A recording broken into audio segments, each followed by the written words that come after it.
Hi everybody, welcome to Raj kitchens. இன்றைக்கி நம்ம பார்க்க போகிறது கறி குழம்பு. ரொம்ப டேஸ்டியான முறையில் பிகினர்ஸ் கூட எப்படி மேக் பண்ணலாங்கிறது தாங்க பார்க்க போகிறோம்.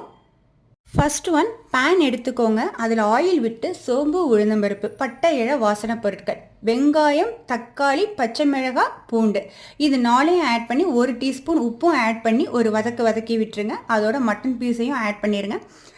மிளகாய்த்தூள், மஞ்சத்தூள், மல்லித்தூள் 3ம் ஆட் பண்ணிவிட்டு அதோட நம்ம நல்லா ஆயிலில் பட்டு கிளறி வதக்கி கொண்டு வந்துட்டு அதுக்கப்புறம் நான் அரிசி கழுவி எடுத்த தண்ணியை ஆட் பண்ணியிருக்கேன்.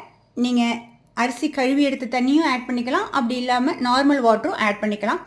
ஒரு கிளறி விட்டுட்டு குக்கர் கவர் பண்ணிவிட்டு சவுண்ட் கேட்டு 15 நிமிஷம் ஸ்டவ்வை சிம் ஃப்ளேமில் வச்சுட்டு ஆஃப் பண்ணிவிட்டு ப்ரெஷர் அடங்கினதுக்கப்புறம் ஓப்பன் பண்ணி கருவேப்பிலை மட்டும் ஆட் பண்ணிக்கோங்க. ஒரு சின்ன டிப்ஸும் நான் சொல்லிடுறேன். பெரிய வெங்காயம் கொஞ்சம், சின்ன வெங்காயம் கொஞ்சமாக ஆட் பண்ணி மேக் பண்ணும்போது குழம்பு டேஸ்ட் அதிகமாக தூக்கி கொடுக்கும்.